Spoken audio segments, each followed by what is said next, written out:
Good evening, dear students. Today we are going to study important topic, that is cash crop under the topic agriculture. This is important for class 10th. So today we will cover up agriculture, cash crop. In that, the important topic or the important crop which we are going to cover today is the cotton crop. Okay, we are going to study about the cotton. We have seen this important. This is a cotton flower which have been ripened and cotton is seen here. Okay, so this is the cotton flower about which we are going to study. Okay, it contains seed also inside it. The first, what are the topics which we are going to study today? First we will study for the climatic conditions. Okay, then we will go for the method of cultivations. The next, varieties of cottons will continue or see, and the last, distribution. What are the important points and major places from where we produce maximum cotton in India? Okay, so these are the few important points which we will see here. Next, the first thing is that which we are going to talk about the cotton is it is an important cash crop. This is very important. Cash crop means crops which are grown for sale, not for local consumption, यानी cotton एक cash crop है. आप पहला word ये याद रखेंगे. दूसरा, it supplies raw material to the textile industries, यानी जितने भी कपड़े की इंडस्ट्री है, यानी जो टेक्सटाइल इंडस्ट्रीज हैं, उनको रॉ मटेरियल की तरह के फॉर्म में वो क्या यूज करते हैं? कॉटन. तो आपको दूसरा इंपॉर्टेंस इसका पता चल गया.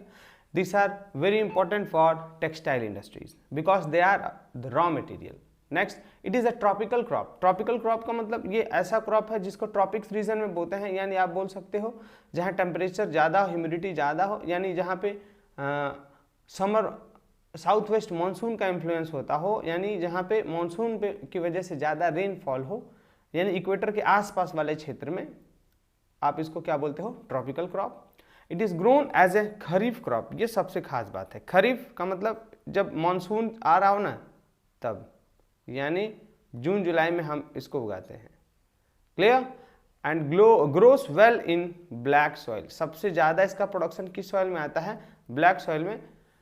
इसलिए हम एक कॉटन को, ब्लैक सॉइल को कॉटन सॉइल भी बोलते हैं, क्योंकि इसका प्रोडक्शन ज़्यादा आता है उस ब्लैक सॉइल में. ओके, क्योंकि इसके अंदर न्यूट्रिएंट्स पर्याप्त हैं, ज़्यादा हैं बाकी सॉइल्स के कंपैरिजन में black soil.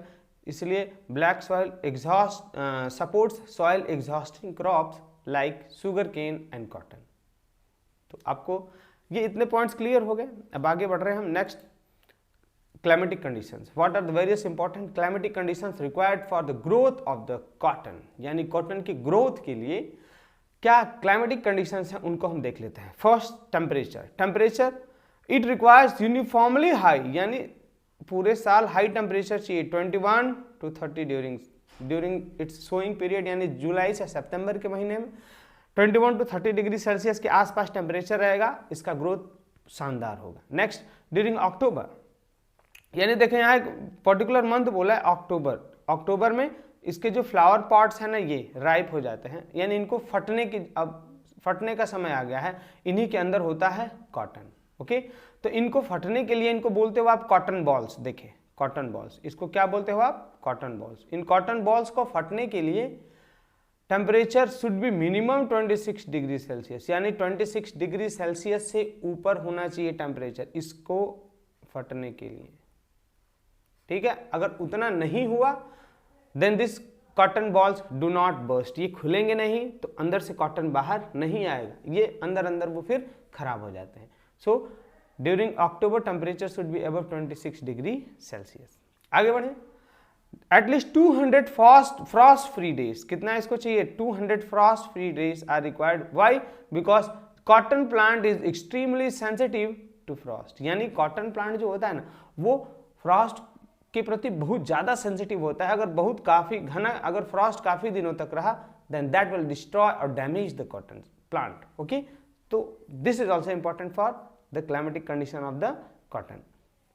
When we talk about the rainfall it should be moderate, यानी moderate होना चाहिए, कोई दिक्कत नहीं है. 50 to 75 सेंटीमीटर, कम बारिश भी हो तो ये चलेगा.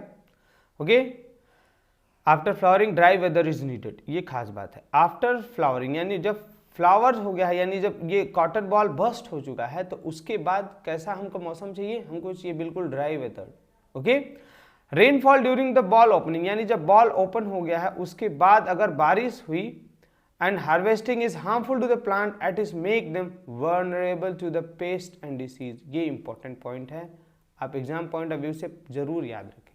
यानी रेनफॉल जब ये क्रॉप बर्स्ट, यानी जो इसका बॉल ओपन हो चुका है, अगर इसके बाद अगर बारिश हो जाती है तो जितना कॉटन है ना, दैट विल एब्जॉर्ब वाटर और पूरा खराब हो जाएगा फसल, दैट उसमें पेस्ट लग जाएंगे, that will be vulnerable to pest and disease. So there should be no rainfall after bursting of the cotton boll और after flowering. Okay, next since soil की बात करें, it is soil exhausting crop. Soil exhausting crop का मतलब क्या है, वो crop जो सॉइल्स का बहुत तेजी से उसके न्यूट्रिएंट्स को ड्रेन करते हो, उनको बोलते हो आप soil exhausting crop.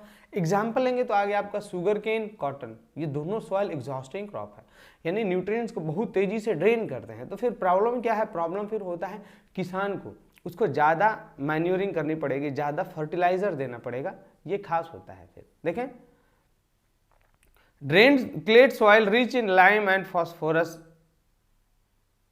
Okay, so it needs rich soil in lime and phosphorus, यानी फिर इसको लाइम और जो फॉस्फोरस है ना, उसमें रिच सॉइल की जरूरत पड़ती है, और अगर नहीं है तो आपको बाहर से इसको फर्टिलाइजर के फॉर्म में, मैन्योर के फॉर्म में प्रोवाइड करना पड़ेगा। ओके, इसीलिए हम बोलते हैं black soil is good for it growth because it is very much rich in lime and phosphate. So black soil is best for the growth of the cotton we have seen. Next important point is method of cultivation. जब हम method of cultivation की बात करें, method of cultivation में देखो आप इसको क्या करते हो, seeds are sown by broadcasting और ड्रिलिंग मेथड। देखो यहाँ दो तरीके का इस्तेमाल किया गया है। ब्रॉडकास्टिंग, जिसमें आपने कोई बर्तन ले लिया, यानी यूटेंसिल, उसमें सीड ले लिया और आप ऐसे फील्ड में छिड़क रहे हो, this is broadcasting. Okay, but next is drilling. Drilling में देखो आप, जैसे ऊपर ये कुछ डलिया टाइप का हो गया, ये नीचे एक बॉम्बू स्टिक हो गया, हॉलो है, और अगर आपने इसमें सीड भर दिया है तो ये धीरे धीरे गिरेगा इसमें से। तो इसमें बेनिफिट ये होता है ना कि आप इसको लाइन से ग्रो कर सकते हो, which minimises the wastage of seed, ताकि ज़्यादा सीड बर्बाद ना हो, यूनिफॉर्मिटी हो। ठीक है, so it is grown by broadcasting method and drill method before onset. Onset का मतलब होता है स्टार्ट, यानी मानसून के स्टार्ट होने से पहले ही आप इसको बो देते हैं। ऐसा क्यों?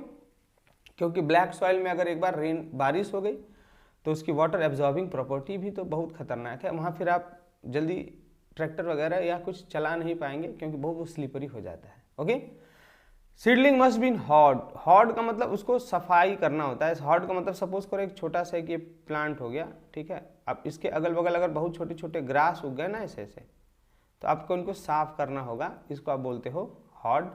एंड थिंड। थिंड का मतलब अगर यही कॉटन प्लांट्स ही अगर बहुत पास पास ग्रो कर गए हैं तो ये तो नुकसान करेगा ना, तो आप क्या करते हो, इसमें से बीच वाले प्लांट को हटा निकाल देते हो बाहर, इसको बोलते हैं क्या, thinning, to keep pest free, यानी ताकि उसमें से जो पेस्ट वगैरह हैं वो ज़्यादा इन्फेक्शन ना कर पाए।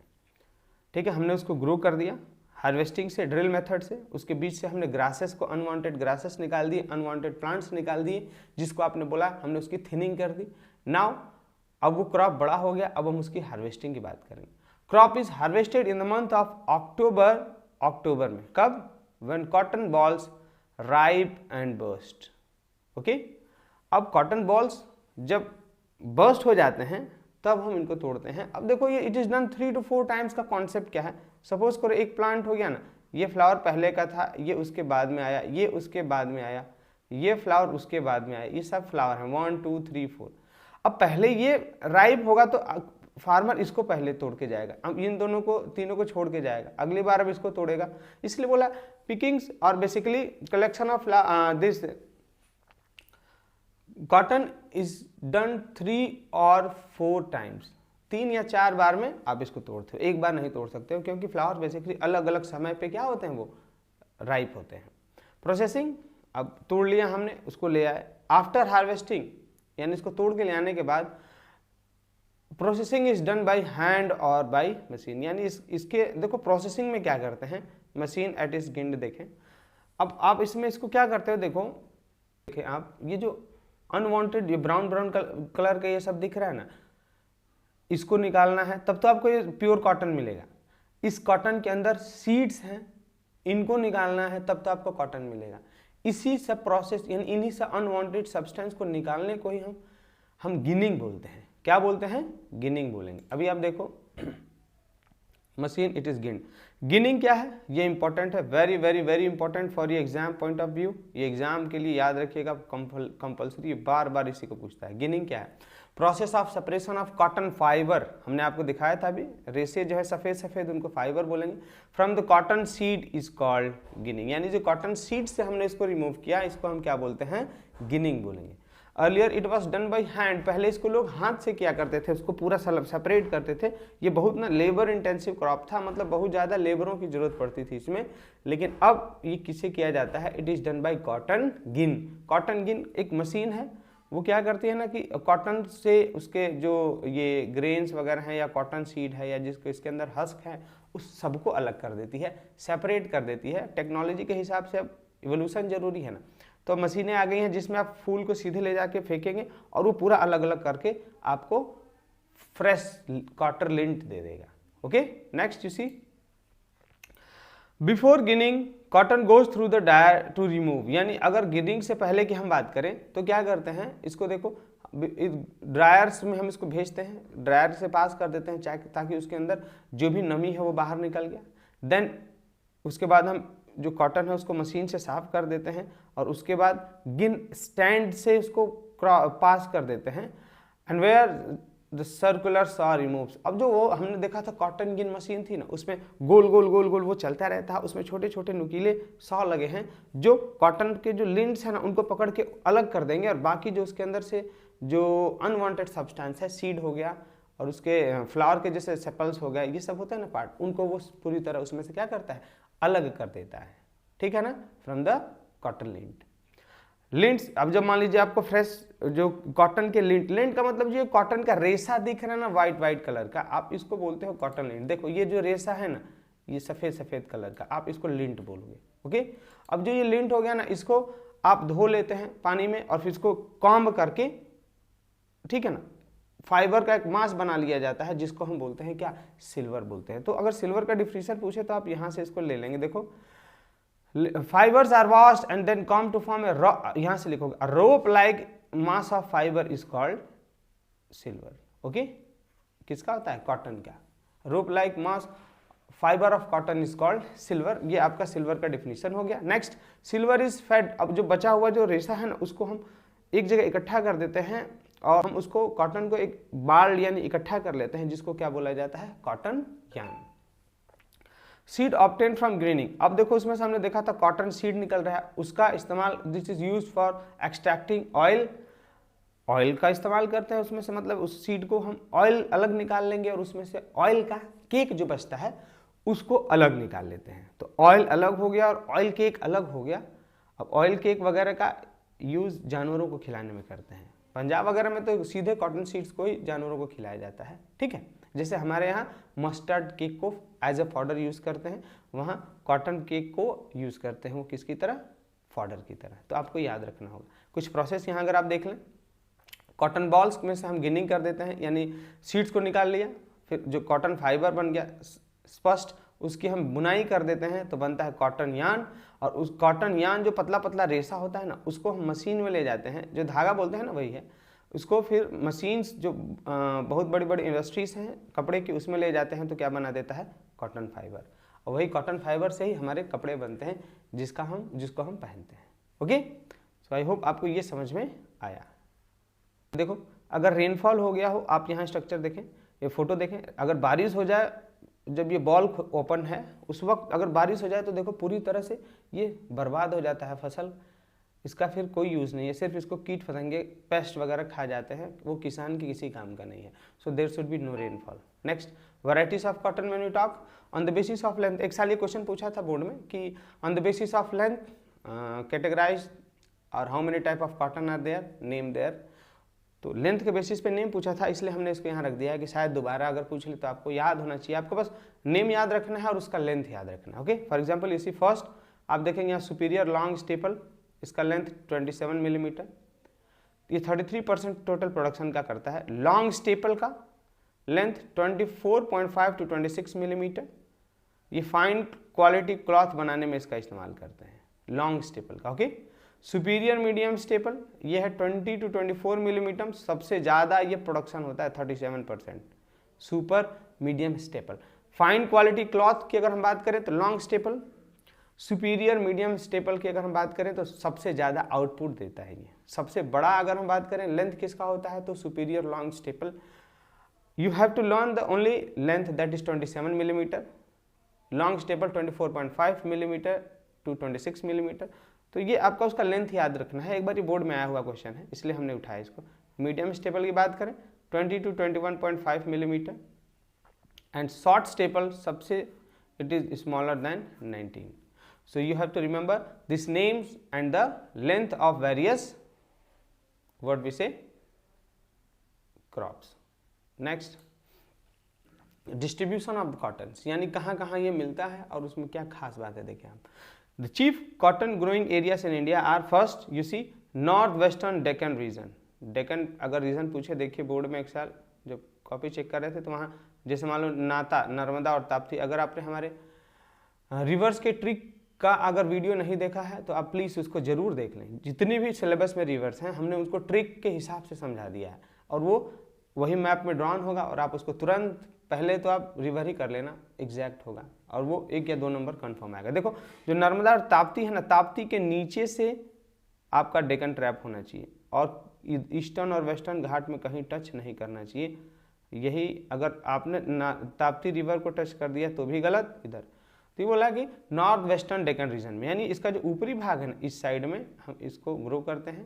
फिर कहाँ, Deccan southern and central Deccan of Karnataka, यहाँ भी, and upper Ganga valley region. Upper Ganga में देखो बेसिकली ये हम तो बात करेंगे तो कौन सा सॉइल हो गया, अलुवियल सॉइल में। कौन सा सॉइल, अलुवियल सॉइल।